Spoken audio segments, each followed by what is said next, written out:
Hey, what's going on, everybody? Welcome back to the channel. Welcome back. Real Sports Updates here.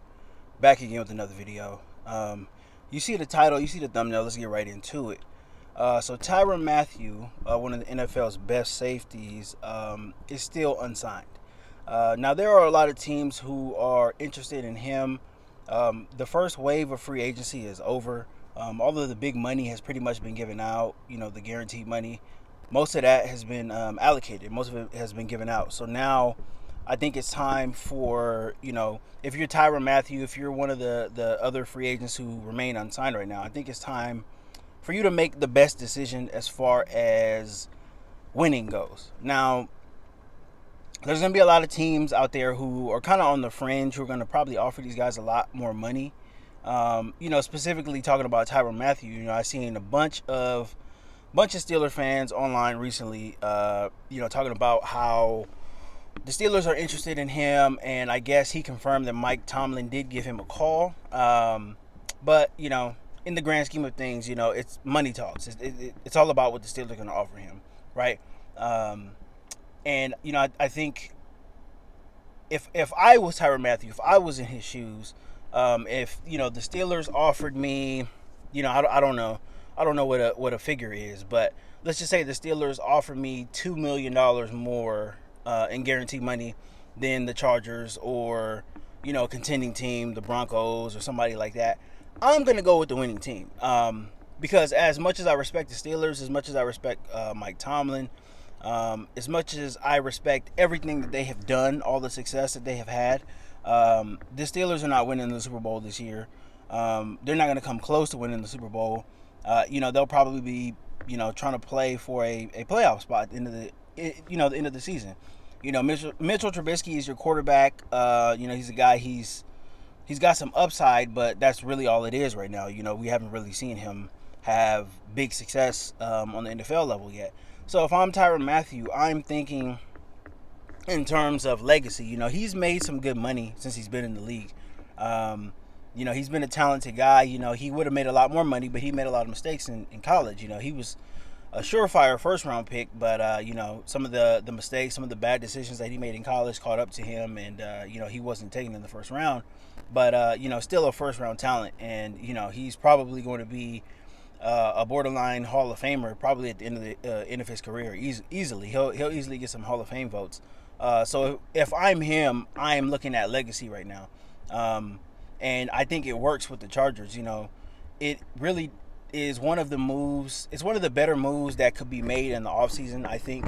If you sit down and actually think about it, do the Chargers need another safety on paper, right? With to go alongside Derwin James on paper, no.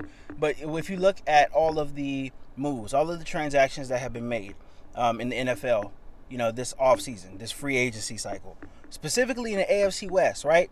Devontae Adams is now in the AFC West, right? Russell Wilson is now in the AFC West, right? And, you're crazy. Anybody, if you think that because Kansas City traded Tyreek Hill, if you think that they're going to fall off a cliff or they're not going to be as potent as they were, in past seasons on offense, you're crazy. They're still going to be good. So, yes, the Chargers do not need him on paper, but if you think about it, it really does make a lot of sense. You cannot have too many good defensive backs, in this AFC West. It's going to be a very, very competitive season. A lot of talent, specifically on the offensive side of the ball. All four teams are pretty much loaded. So you cannot have enough, and I really, really stress this, you cannot have enough great defensive backs. You want the best defensive backfield that you can have.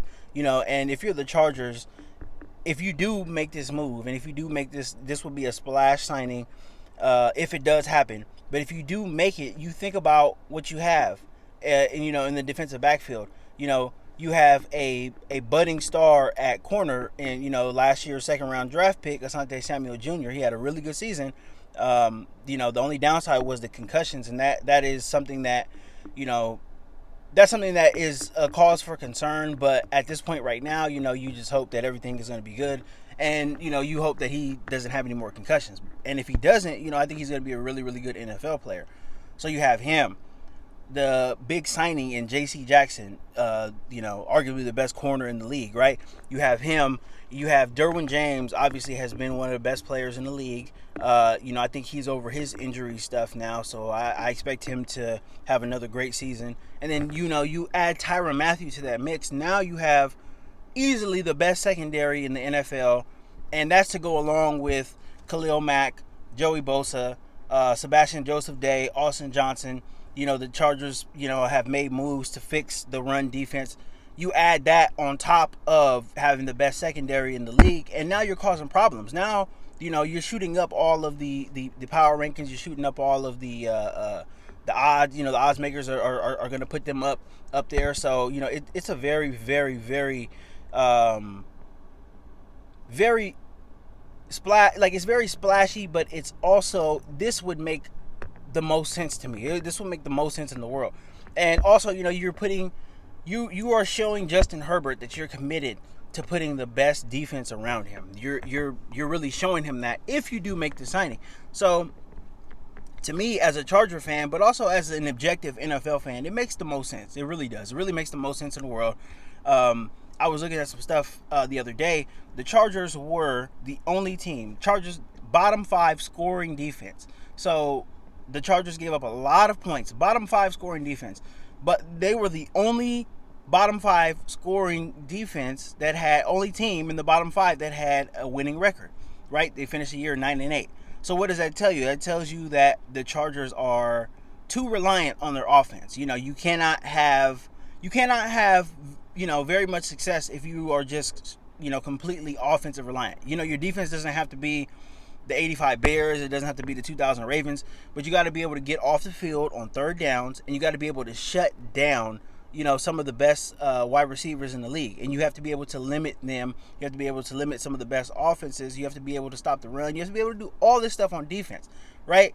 And you don't have to be great at it. You just have to do it in the most opportune times. Third down, red zone, things like that. Adding Tyrann Mathieu, and you're not just bringing him as a player, but you're bringing his leadership. He's been a great leader since he's been in the NFL. He's one of the guys. He's one of these guys. He kind of reminds me of Ed Reed. He's a big tape study guy. He's always in the right position. He's always in the right position to knock balls down. He's always in the right position to get interceptions. This dude does it all. So I really, really, really, really want the Chargers to make this move. And like I said, if I was him and I'm looking at, Pittsburgh or, I don't know, whatever other team that's interested in him, I think I seen like the Panthers or something like, you have fringe teams who, could easily have 4 or 5 wins this season. Like, is that $2 million really going to, is it really going to move the needle for a guy who's made a bunch of money in his career? For me, I don't think so. He seems like he is a winner. He's been a winner since I watched him in college, and he seems like he wants to be in a winning environment. So to be able to go from, Kansas City, AFC West, Patrick Mahomes, to LA to playing with Justin Herbert, it just seems like it's a great fit. And he seems like he's a guy that wants to be around great quarterbacks. He wants to be around good coaching, and he wants to be around other good players as well too. So, and the Chargers got a bunch. So this really does make a lot of sense to me. If you're a Charger fan, don't completely just, I see, there's a lot of Charger fans who really don't want this move made. They want, different things, wide receivers and all that stuff. This makes a lot of sense. It really does. Really, really makes a lot of sense. Think about it. Sleep on it. Think about what the defensive backfield will look like. Think about what the defense could be capable of with, 4 legit starters in your defensive backfield. There's not a lot of teams that can say that they've ever had that before. Not a lot. And, this is throughout the history of the league. There's not a lot, and all 4 guys in your defensive backfield are, can pretty much be Pro Bowlers. They're all Pro Bowl to all pro level, so that's something that I think the Chargers should really, really think about. If I'm Tyrann Mathieu, I'm really thinking about it. And it will just free up Derwin James to just be a complete beast, man. Having Tyrann Mathieu, one of the best cover safeties, and you can really, if you have him in the backfield, then you can really, really, really do a lot of stuff with Derwin James. You can line him up everywhere, and I know he already did that last year, but I feel like his impact will be much, much greater because you do not have to worry about, the deep middle, the deep third, whatever, because Tyrann Mathieu is a guy who's going to be there. He's going to cover ground. He's going to, intercept passes. He's going to separate receivers from the ball. He's a guy who's going to play smart. So to me, it makes sense. I don't know. If you're a Charger fan, let me know. Sound off in the comments. Let me know if this makes sense to you. Let me know if I'm just having a pipe dream here or whatever. If I'm being crazy, but to me it makes sense. But hey, to each their own. Everybody might not agree with it, but if you do think it makes sense, drop a comment. Let me know. Also, don't forget to like this video. Please consider subscribing to the channel. If you like the content that I'm putting out. But that's pretty much all I got now, guys. Running some errands and stuff. But yeah, I'm gonna get back home, and that's all I got. Until next time, see you later.